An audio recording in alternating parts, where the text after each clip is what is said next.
Un État américain vient de perdre assez d'habitants pour remplir une ville entière. Et non, ce n'est pas celui que tout le monde imagine. Et ce n'est que le début. D'après certaines projections, d'ici un siècle, près d'une ville américaine sur deux pourrait voir sa population diminuer. Ce qu'on vit là, ce n'est pas une crise économique classique. C'est plus discret, presque silencieux. Une forme d'évacuation lente. Les Américains ne déménagent pas seulement. Ils décrochent. Ils tournent la page. Et le plus surprenant, ce n'est pas une question de météo. Ce n'est même pas vraiment politique. C'est beaucoup plus profond, et franchement, un peu inquiétant. On parle de villes qui semblent stables, jusqu'au moment où tu regardes qui s'en va vraiment. D'États qui continuent de vendre du rêve, pendant que la classe moyenne disparaît sans bruit. Et même d'endroits où le sol, littéralement, disparaît sous les maisons. Mais les prix de l'immobilier, eux, n'ont rien compris. Tu penses savoir quels États perdent le plus d'habitants? Détrompe-toi. L'un se vend comme la terre des opportunités. Un autre se présente comme un paradis. Et un troisième traîne encore les conséquences d'une décision vieille de 60 ans dont personne ne parle. Si tu envisages de bouger, d'investir, ou simplement si tu penses être à l'abri, alors ça te concerne directement. Parce que parfois, la pire erreur financière, ce n'est pas de partir, c'est de rester. On va décortiquer tout ça ensemble. Numéro 8, la Louisiane. La Louisiane, ce n'est pas juste un État. C'est une ambiance. Des fanfares dans les rues, une cuisine capable de réconcilier n'importe qui, des porches où les gens prennent encore le temps de discuter. Et puis il y a cette aura, ce charme unique de New Orleans qui donne l'impression que tout le reste du pays est un peu fade. Sur le papier, tout semble parfait. Des maisons autour de 200 000 $ en moyenne. Un coût de la vie inférieur d'environ 10% à la moyenne nationale. Alors, pourquoi les gens partent? Les chiffres du recensement sont clairs. Des dizaines de milliers d'habitants quittent l'État chaque année. Et ce ne sont pas des départs isolés. C'est un mouvement. Et là, ça devient vraiment troublant. Si tu descends vers le sud, après les panneaux de fruits de mer et les grandes surfaces, tu arrives dans des zones comme l'île de Jean-Charles. Une communauté amérindienne qui a perdu plus de 98% de son territoire depuis 1955. Oui, 98%. En Louisiane, une surface équivalente à un terrain de football disparaît toutes les 90 minutes. Ce n'est plus un débat climatique. C'est la géographie elle-même qui abandonne. Et quand la géographie lâche, les assureurs suivent. Aujourd'hui, la Louisiane affiche parmi les assurances habitation les plus chères du pays. Certaines compagnies se retirent complètement. Résultat, des maisons abordables, mais impossibles à assurer. Et ça, ce n'est pas une impression. C'est une équation. Ajoute à ça un taux de criminalité élevé, des infrastructures sous pression, des routes qui inondent parfois, même sans pluie, et des coupures d'électricité pendant les vagues de chaleur. Et puis il y a un détail que beaucoup ignorent. La Louisiane ne fait pas que perdre ses côtes, elle s'enfonce. Lentement. Chaque année. Des décennies d'exploitation pétrolière et de modification des marais ont transformé le territoire en fuite progressive. Mais le vrai coup, il est émotionnel. Tu achètes une maison au bord de l'eau. Tu profites. Tu invites tes amis. Et puis, chaque saison des ouragans, tu scrutes la météo comme un trader surveille la bourse. Ton assurance devient un jeu de hasard. Les cartes des zones inondables changent sans cesse. Et l'ironie est brutale. La culture de la Louisiane est éternelle. Mais le sol qui la porte ne l'est pas. Chaque année, on parle de tempêtes du siècle, d'inondations historiques. Mais à force de répétition, ce n'est plus exceptionnel. C'est devenu une habitude. Construire son avenir financier sur un territoire qui négocie en permanence avec le golfe du Mexique, ça pose question. Imagine la scène. L'air est lourd, presque étouffant. Les cigales hurlent. Tu es sur ton porche au coucher du soleil. Le ciel est violet, c'est magnifique. Mais au fond de toi, tu sais déjà. La prochaine tempête connaît ton adresse. Et pourtant, la population de la Louisiane n'a jamais vraiment dépassé les 4,6 millions d'habitants. Pas d'effondrement brutal. Juste une stagnation lente. On n'est pas dans le rejet. On est dans un arbitrage. Culture ou sécurité. Charme ou stabilité. C'est un peu comme une relation qu'on aime encore, mais pour laquelle on commence déjà à chercher autre chose. Et si tu trouves ça intense, attends de voir le prochain État. Numéro 7, l'Oregon. L'Oregon vendait autrefois un rêve bien précis. Des forêts, de la pluie, une scène artistique vibrante, de la tech, mais sans l'arrogance de la Silicon Valley. Le slogan « Keep Portland Weird » n'était pas du marketing. C'était une identité. Mais aujourd'hui, quelque chose a changé. Les données montrent un retournement. Après des années de croissance, l'État commence à perdre des habitants. Lentement, mais sûrement. Prenons Portland. Le taux de bureaux vides dépasse les 25%. Ce n'est pas juste du télétravail. C'est un centre-ville qui se vide. Les loyers restent élevés. Les prix immobiliers aussi. Le coût de la vie dépasse la moyenne nationale. Mais encore une fois, ce n'est pas qu'une question d'argent. C'est la fumée. Les incendies ne sont plus exceptionnels. Ils sont devenus saisonniers. Des millions d'hectares brûlés, des villes comme Talent ravagées. Et parfois, la qualité de l'air de Portland devient l'une des pires au monde. Pas vraiment ce que tu imaginais en cherchant de l'air pur. Ajoute à ça une montée de l'insécurité ces dernières années, et surtout une perception qui met du temps à redescendre. Mais il y a plus surprenant encore. Dans certaines zones rurales, un mouvement existe pour quitter l'Oregon et rejoindre l'Idaho. Oui, tu as bien entendu. Ce n'est pas une blague. C'est une fracture culturelle profonde. Et puis il y a cette expérience politique, la dépénalisation des drogues dures en 2020. L'intention était noble. Le résultat, beaucoup plus nuancé. Et aujourd'hui, certaines décisions sont en train d'être revues. Quand les politiques deviennent des tests grandeur nature, tout le monde ne veut pas être cobaye. Et c'est là que le basculement se fait sentir. L'Oregon n'a pas explosé. Il s'est décalé. Les centres-villes se vident. Les incendies reviennent chaque année. Les tensions internes augmentent. Et doucement, une question s'installe dans les esprits. Est-ce que ça fonctionne encore ? L'économie tient. Le chômage reste maîtrisé. Mais ce n'est pas toujours les chiffres qui comptent. C'est l'élan. Autrefois symbole de modernité et d'innovation, l'Oregon cherche aujourd'hui à retrouver son équilibre. Et contrairement à la Louisiane, ici, ce n'est pas la terre qui disparaît. C'est la certitude. Et parfois, perdre la certitude, c'est encore plus déstabilisant. Parce que quand un endroit devient imprévisible, culturellement, politiquement ou environnementalement, les gens n'attendent pas la chute. Ils partent avant.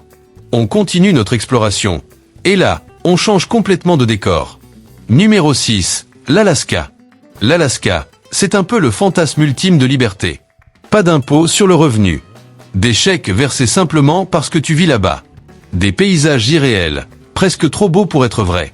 Et une nature, disons, qui ne respecte pas vraiment ton espace personnel. Sur le papier, c'est le dernier territoire authentique des États-Unis. Mais derrière cette image, la réalité est différente. Ces dernières années, l'Alaska a commencé à perdre des habitants. Et ça, c'est presque inédit dans son histoire moderne.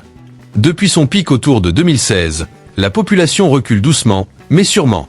Ça peut sembler faible, sauf qu'on parle d'un État qui compte à peine 730 000 personnes.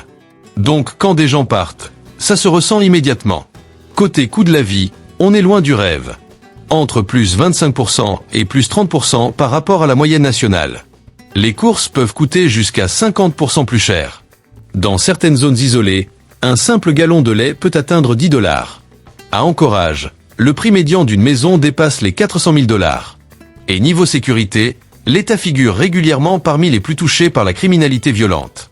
Mais il y a un autre aspect, beaucoup plus silencieux. Les longues nuits, l'isolement, le manque de lumière. L'Alaska enregistre certains des taux les plus élevés de dépression saisonnière et de suicide du pays. Sur Instagram, ça paraît poétique. Dans la vraie vie, c'est une autre histoire. Et puis il y a un pilier dont dépend tout, le pétrole.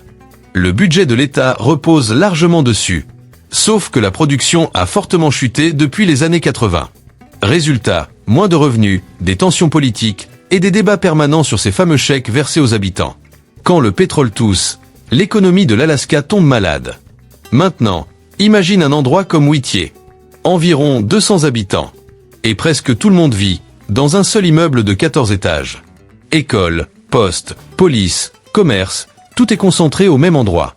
C'est pratique, mais aussi étouffant. Imagine vivre dans une ville entière, qui partage le même couloir. Et ce n'est pas une fiction. C'est réel. Ajoute à ça des villages entiers sans route. Tu veux sortir ? Avion ou bateau ? Rien d'autre. Accès aux soins limités. Marché du travail concentré sur quelques secteurs. Pétrole, pêche, tourisme, administration. Si un de ces piliers vacille, il n'y a pas toujours de plan B. Ici, même aller chez Costco peut nécessiter un vol. La liberté, c'est bien. Mais parfois, tu veux juste que ton colis arrive avant la prochaine ère glaciaire. Et parlons du rythme du jour et de la nuit. En hiver, certaines zones ne voient le soleil que quelques heures. Tu te lèves dans le noir. Tu rentres dans le noir. Ton corps ne comprend plus rien. Et en été, c'est l'inverse. Le soleil refuse de se coucher. Minuit ressemble à 18 heures. Ton cerveau te demande, on fait quoi maintenant? Respire. Le vrai coup ici, c'est l'isolement. L'Alaska ne repousse pas les gens avec du chaos. Il les fatigue, lentement. Les jeunes partent étudier ailleurs, et ne reviennent pas. Les opportunités sont limitées. Les services dépendent du budget, lui-même dépendant du pétrole. Même les fameux dividendes varient d'une année à l'autre. Et l'incertitude pousse les gens à partir. Avant, l'Alaska incarnait l'opportunité. Aujourd'hui, il incarne l'endurance. Et tout le monde n'a pas envie de passer sa vie à tenir. On a vu la Louisiane perdre sa terre. L'Oregon perdre ses repères. L'Alaska, lui, perd ses habitants, attiré par le reste du pays. Plus d'opportunités, plus de soleil, plus de proximité. Parce qu'à un moment, l'aventure ne fait plus rêver. Elle devient juste, lointaine. Et si tu trouves ça extrême, attends de voir la suite. Numéro 5, l'Illinois. L'Illinois ne s'effondre pas. Il se contracte. Sur la dernière décennie, des centaines de milliers de personnes ont quitté l'État. Certaines années, plus de 80 000 départs. Ce n'est pas un accident. C'est une tendance. Et pourtant, Chicago reste une ville mondiale. Finance, culture, architecture, tout y est. Mais dès que tu t'éloignes, le décor change. Regarde Cairo. Autrefois un centre dynamique sur le Mississippi. Aujourd'hui, moins de 2000 habitants. Des vitrines fermées, des rues trop grandes pour le trafic. Comme si le temps s'était arrêté. Le vrai problème ici, il est financier. Plus de 130 milliards de dollars de retraites non financées. Des taxes foncières parmi les plus élevées du pays. À Chicago, le coût de la vie dépasse la moyenne nationale d'environ 20%. Et pourtant, la perception est parfois décalée. Certaines villes comme Naperville sont très sûres. Mais les médias donnent l'impression que tout l'État est en crise. Entre réalité et perception, l'Illinois navigue en tension. Le système fiscal est rigide. Pas de flexibilité facile pour augmenter les revenus sans bouleverser la politique. Donc quand les dépenses augmentent, ailleurs, ça coupe. École, infrastructure, services. Comme une maison où tu paies tout pour le crédit, mais le toit fuit quand même. Et les entreprises le voient. Certaines quittent l'État, discrètement. Pas de panique, juste une stratégie. C'est une érosion lente. Et puis, il y a la vie quotidienne. Tu peux profiter d'une ville incroyable. Et recevoir une facture d'impôt qui te met un coup de pression instantané. Sans parler de l'hiver. Pas un hiver carte postale. Un hiver où le vent te remet en question personnellement. Tu paies cher, et en plus, le climat te teste. Imagine. Été à Chicago. Le lac Michigan brille, la musique résonne, la ville est vivante. 6 mois plus tard. Ciel gris, neige sale, et cette lettre dans ta boîte aux lettres que tu ouvres avec appréhension. C'est ça, l'Illinois. Ce n'est pas un mauvais endroit. C'est un endroit coûteux à maintenir. Les jeunes partent vers des États moins taxés. Les retraités cherchent le soleil. Les familles font leurs calculs et traversent simplement la frontière. Même job. Moins de charges. C'est une migration, version Excel. Chicago reste puissante. Mais l'État, lui, est sous pression. Et quand la pression monte, les gens cherchent une sortie. Numéro 4, New York. New York ne perd pas ses habitants dans le bruit. Ça se fait tôt le matin. Avec des camions de déménagement et sans annonce. Ces dernières années, c'est l'État qui a enregistré le plus de départs aux États-Unis. Parfois plus de 200 000 personnes en une seule année. Depuis 2020, la population a chuté de plusieurs centaines de milliers. Et contrairement à ce qu'on pourrait croire, ce n'est pas seulement les banquiers de Manhattan qui partent. C'est plus large. À New York City, un studio peut dépasser $3 500 par mois. Le coût de la vie est jusqu'à 80% plus élevé que la moyenne nationale. Et les impôts, parmi les plus élevés aussi. Mais le vrai sujet, ce n'est pas juste le prix. C'est la combinaison, densité plus incertitude. Pendant la pandémie, la ville a perdu plus de 300 000 habitants en peu de temps. Les bureaux se sont vidés. Le télétravail a changé les règles du jeu. Si ton salaire fonctionne à Miami comme à Brooklyn, pourquoi rester? Et si tu regardes au-delà de la ville? Des zones comme Jamestown ou Elmira déclinent lentement. Usines fermées, population vieillissante. New York, c'est deux réalités. Une ultra dynamique. Une autre, qui s'efface doucement. Les finances de l'État reposent énormément sur les hauts revenus. Donc quand les plus riches partent, même un peu, l'impact est énorme. Ajoute à ça plus de régulation, plus de contraintes, plus de complexité. Pour certains, c'est rassurant. Pour d'autres, c'est étouffant. New York est unique. Tu peux gagner très bien ta vie. Et malgré tout te sentir sous pression financière. Et l'espace? Tu paies une fortune pour un appartement minuscule. Ton frigo négocie avec le mur pour s'ouvrir. Tu appelles ça cosy. En réalité, c'est du minimalisme imposé. Mais au-delà de l'humour, il y a une vérité. New York ne chasse pas les gens. Elle les épuise. Le rythme, les coûts, les attentes. Les jeunes viennent, progressent, puis repartent. Les retraités quittent l'État. Les travailleurs à distance encaissent et déménagent ailleurs. New York ne disparaît pas. Elle trie. Elle garde les plus déterminés. Et laisse partir ceux qui saturent. Après l'Illinois qui se contracte. New York, elle, se comprime. Et quand la pression devient trop forte, quelque chose finit toujours par bouger. Et si tu trouves ça intense, attends le prochain État. Parce que là, on ne parle plus seulement de coups, mais d'illusions. On arrive dans le top 3, et là, ça devient vraiment intéressant. Numéro 3, Monticello, Floride. Imagine un endroit avec à peine 2700 habitants, 2 feux de circulation, et, selon la rumeur, quelques fantômes plutôt sympas. Bienvenue à Monticello. Un petit coin discret niché dans le nord de la Floride, presque caché, comme une histoire qu'on ne raconte qu'à voix basse. Ici, tout est calme. Beaucoup de verdure. Une ambiance qui mélange charme du sud, esthétique gothique légère, et rénovation façon émission télé. Le centre-ville a l'air sorti d'un roman romantique, avec une petite touche mystique en bonus. Ce n'est clairement pas la Floride des plages bondées et des retraités classiques. Monticello, c'est pour ceux qui aiment le silence, les porches ouverts, les discussions inattendues, et peut-être un peu d'étrange. Oui, il y a même un opéra. Dans une ville où le dollar général fait presque office de vie nocturne. Et pourtant, c'est étonnamment accessible. Prix médian d'une maison autour de 250 000 $. Loyer autour de 950 $ pour 2 chambres. Un coût de la vie inférieur à la moyenne nationale. Et un taux de criminalité plutôt bas. Alors pourquoi c'est si particulier? Parce que le marché de l'emploi est limité. À moins d'être en télétravail.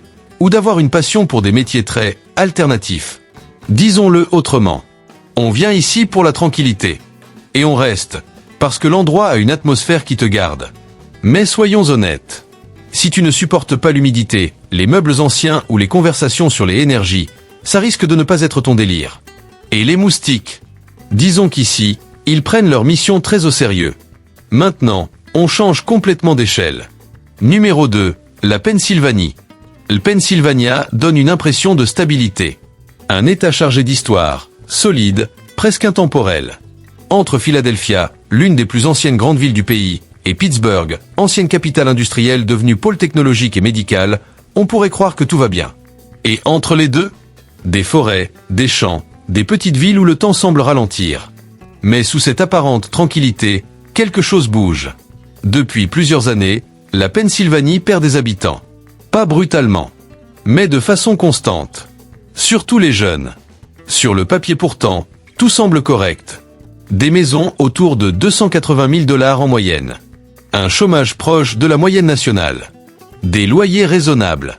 Mais le vrai problème, c'est l'âge. La population vieillit. L'âge médian dépasse les 40 ans. Les jeunes diplômés partent vers des États plus dynamiques, plus chauds ou avec plus d'opportunités. Résultat, moins d'actifs, plus de retraités et une économie qui ralentit doucement. Ajoute à ça une structure fiscale un peu particulière. Un impôt sur le revenu assez modéré, mais une forte dépendance aux taxes locales. Ce qui crée des écarts énormes entre les zones riches et les villes en difficulté. Et puis, il y a les infrastructures. Routes vieillissantes, ponts anciens, héritage industriel à entretenir. Rien de catastrophique, mais un coût permanent. C'est un état où tu peux passer d'un quartier technologique en pleine croissance à une ancienne zone industrielle abandonnée en quelques minutes. Et les routes? Disons que ce ne sont pas des nids de poules. Ce sont des cratères. Chaque hiver, le même cycle, neige, sel, dégradation. Et au printemps, des routes qui ressemblent à la surface de la Lune. Mais au fond, le vrai phénomène est plus subtil. La Pennsylvanie ne perd pas ses habitants d'un coup. Elle les perd à la remise des diplômes. Les jeunes partent ailleurs. Et petit à petit, le futur se déplace. Numéro 1, la Virginie occidentale. Et là, on arrive au sommet. La West Virginia. Un endroit qui, visuellement, donne envie. Des montagnes à perte de vue. Des vallées paisibles. Des petites villes où tout le monde se connaît. Sur le papier, c'est très attractif. Maisons autour de 160 000 $. Loyers accessibles. Coût de la vie bien en dessous de la moyenne nationale. Alors pourquoi cet État est numéro 1 ? Parce qu'il perd des habitants depuis des décennies. Pas juste récemment. Depuis les années 1950. À l'époque, le charbon faisait vivre toute la région. Plus de 125 000 emplois. Aujourd'hui, moins de 15 000. Ce n'est pas juste une crise économique. C'est une transformation complète d'identité. Comme quelqu'un l'a très bien résumé. C'est magnifique, mais la beauté ne crée pas d'emploi. Et ça résume tout. Les routes de montagne sont splendides. Mais parfois, elles donnent l'impression que celui qui les a conçues faisait une confiance totale aux freins. Virages serrés, brouillard, pentes abruptes. Ton GPS te dit « tournez à gauche ». Et toi tu regardes, en te demandant si c'est vraiment une route. Mais le vrai problème est ailleurs. Les jeunes partent. Vers l'Ohio, la Caroline du Nord, le Texas. Là où les opportunités sont. Les communautés vieillissent. L'économie peine à suivre. Et il y a aussi des défis sociaux importants, notamment liés à la pauvreté et aux crises sanitaires. Mais, et c'est là que ça devient intéressant. La Virginie occidentale tente un retour. Télétravail, tourisme nature, programme pour attirer de nouveaux habitants. L'État essaie de réécrire son histoire. Est-ce que ça va fonctionner ? Trop tôt pour le dire. Et si tu prends un peu de recul, chaque État de cette liste perd quelque chose de différent. La Louisiane perd sa terre. L'Oregon perd ses repères. L'Alaska perd ses habitants vers l'extérieur. La Californie doute de son rêve. La Pennsylvanie perd son temps. Et la Virginie occidentale, son opportunité. Alors pose-toi une vraie question. Est-ce qu'un endroit peut être magnifique, mais ne pas être viable pour y construire sa vie ? Si cette réflexion t'a fait cogiter, tu sais quoi faire. Parce qu'au final, le meilleur investissement que tu peux faire, ce n'est pas seulement dans un bien. C'est dans le bon endroit, au bon moment.